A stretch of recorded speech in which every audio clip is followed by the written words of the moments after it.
देखिए एक्सरसाइज 5.1 का पहला सवाल कहता है कि बिना वास्तविक योगफल निकाले बताए कि 78 और 87 के योगफल को पहला 15 से भाग देने पर भागफल क्या होगा, दूसरा 11 से भाग देने पर भागफल क्या होगा, तीसरा 55 से भाग देने पर भागफल क्या होगा, चौथा 33 से भाग देने पर भागफल क्या होगा।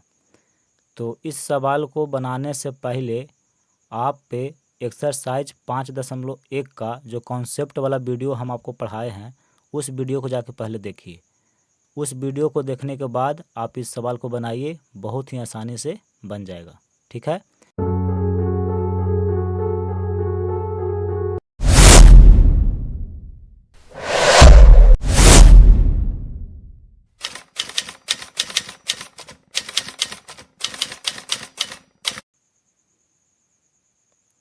देखिए सवाल को यहाँ पे हम लिख लिए हैं। ठीक है।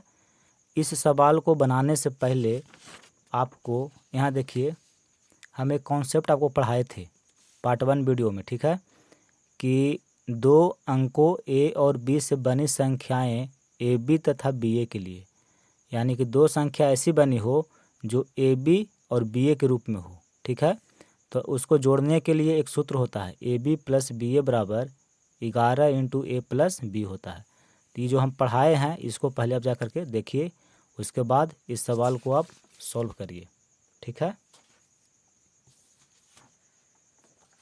यहाँ देखिए इसमें आपको क्या कहता है, कहता है कि बिना वास्तविक योगफल निकाले। वास्तविक योगफल क्या होता है पहले आप इसको समझिए। जैसे देखिए दो संख्या आपको दिया हुआ है, एक 78 है और एक 87 है। तो इसका वास्तविक योगफल देखिए ये होता है, यानी कि दोनों संख्या को आप लिख लीजिए और ये दोनों को जोड़ दीजिए, तो इसको बोलते हैं वास्तविक योगफल। देखिए 8 7 15, हाथ में रहा 1, 8 7 15 और 1 16, यानी कि 165 हुआ। तो यहाँ कहता है कि बिना वास्तविक योगफल निकाले, यानी कि आपको इस तरह से योगफल नहीं निकालना है। ठीक है, और कहता है कि 78 और 87 के योगफल को पहला 15 से भाग देने पर भागफल क्या होगा। तो पहले तो हमको इसका योगफल निकालना है और इस विधि से नहीं निकालना है। यहाँ देखिए मना कर दिया है कि बिना वास्तविक योगफल निकाले। तो फिर हम इसका योगफल निकाले कैसे, तो पहले हम जो संख्या ये दिया हुआ है इसको हम बहुत ध्यान से देखेंगे। यहाँ देखिए 78 है और 87 है।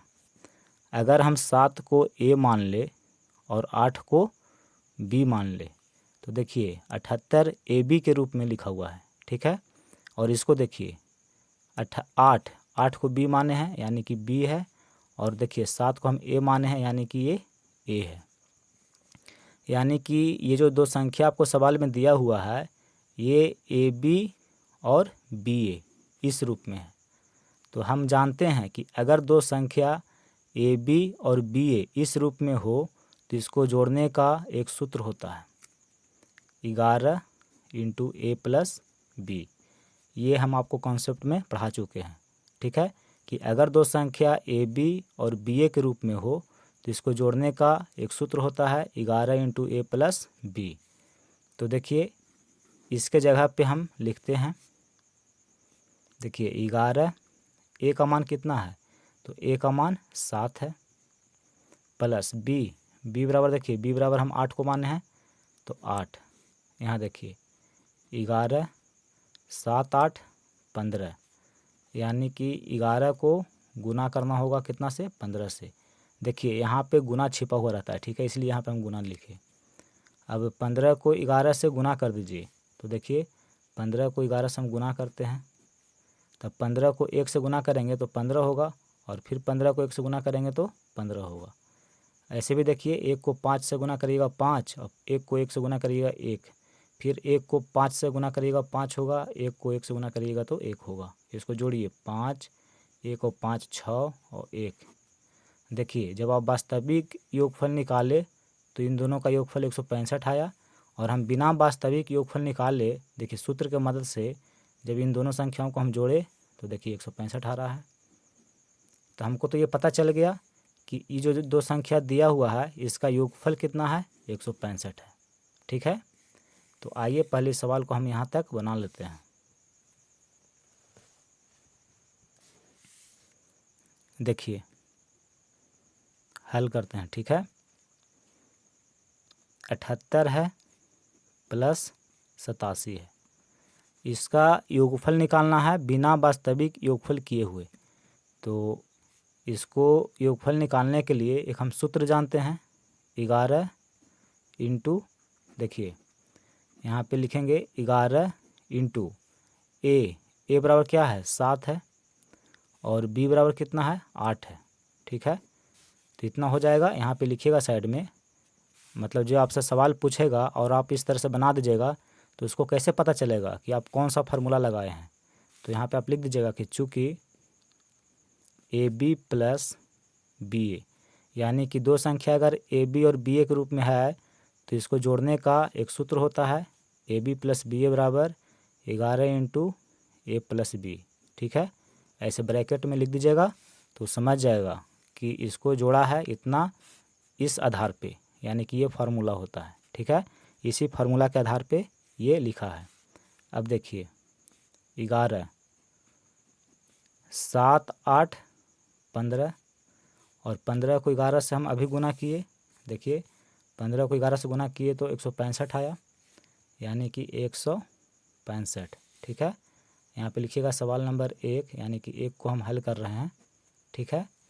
तो 1 में आपको दो संख्या दिया हुआ है और इसका हम वास्तविक योगफल निकाले बिना, देखिए सूत्र के मदद से हम इसका योगफल निकाल लिए, इसका योगफल होगा 165।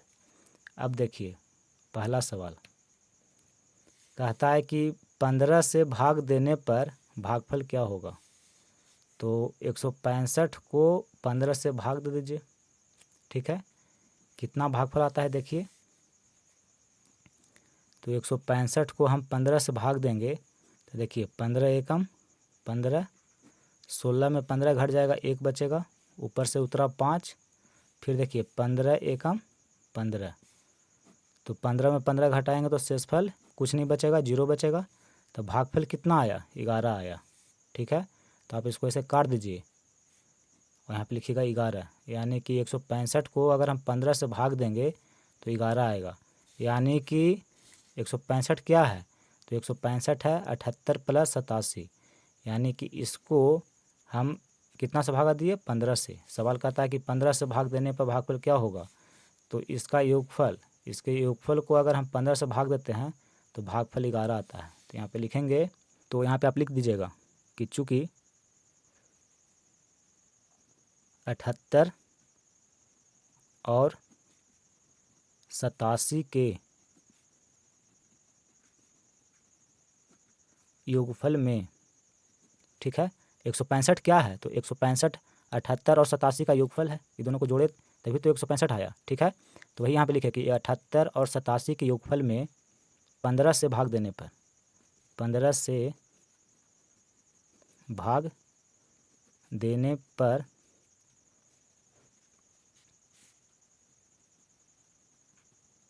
भागफल, कितना भागफल आया 11 11 प्राप्त होगा, प्राप्त। अतः अभीष्ट भागफल कितना है, तो अभीष्ट भागफल 11 है, ये उत्तर है, ठीक है। पहला सवाल का ये उत्तर हो गया। दूसरा देखिए, इसमें कहता है कि 11 से भाग देने पर भागफल क्या होगा, यानी कि इस संख्या को हम अगर 11 से भाग देंगे तो भागफल कितना होगा। तो दूसरा देखिए 78 और 87 के योगफल को, तो 78 और 87 का जब हम योगफल निकाले तो 165 आया, तो देखिए 165, और दूसरा में कहता है कि इसको अगर 11 से भाग देंगे तो भागफल कितना आएगा। तो पहले इसमें भाग दे लीजिए, यहाँ देखिए 165 है और 165 को 11 से भाग देंगे तो 11 एकम 11, 6 में से 1 घटाएंगे 5, और 1 में 1 घटाएंगे 0, ऊपर से उतर गया 5, 11 पचे 55, ठीक है। 55 में 55 घटा देंगे तो शेषफल 0 बचेगा, और भागफल कितना आया 15 आया, यानी कि 165 को हम 11 से भाग देंगे तो भागफल 15 आएगा, ठीक है। तो इसको कथन के रूप में लिख दीजिए, यहाँ लिखिएगा कि चूँकि 78 और 87 के योगफल में 11 से भाग देने पर भागफल 15 प्राप्त होगा। 15 प्राप्त होगा। ठीक है। अतः अभीष्ट भागफल 15, ये उत्तर हो गया। अब देखिए सवाल नंबर 3।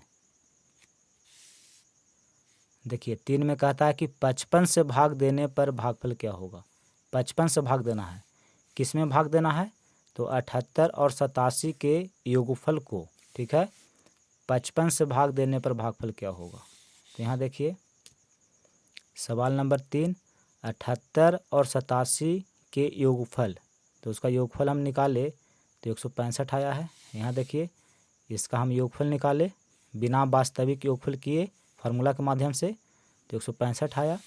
यानी कि 165 को 55 से भाग देंगे तो भागफल कितना आएगा, पहले भाग देते हैं। तो 165 को हम 55 से भाग देंगे। ठीक है।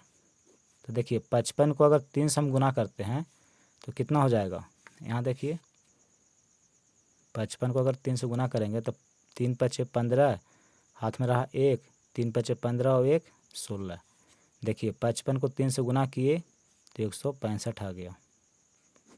अब घटाइए, 5 में 5 घटाएंगे 0, 6 में 6 घटा देंगे 0, 1 में 1 घटाएंगे तो 0, शेषफल 0 आ रहा है।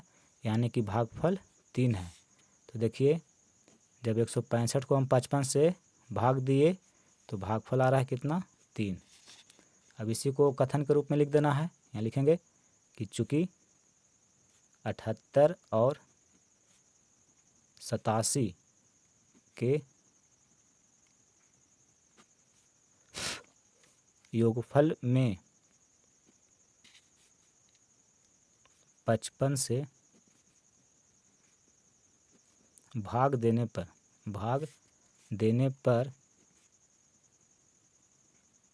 भागफल 3 प्राप्त होगा।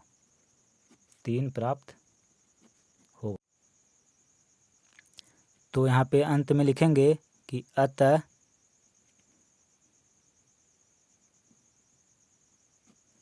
अभीष्ट भागफल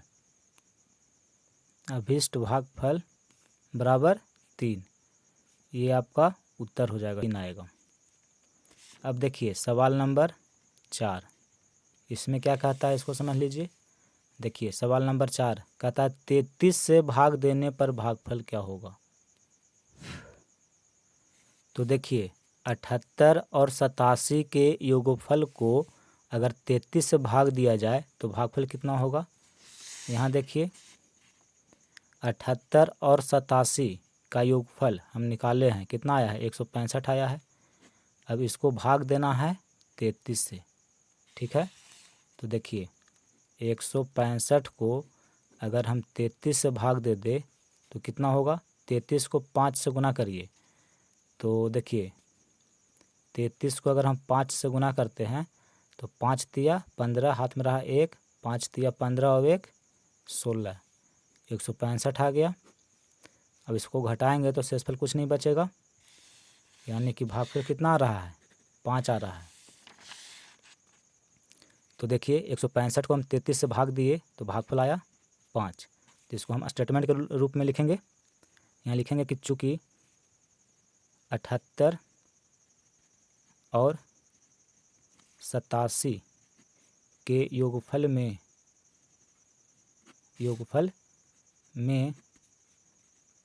33 से भाग देने पर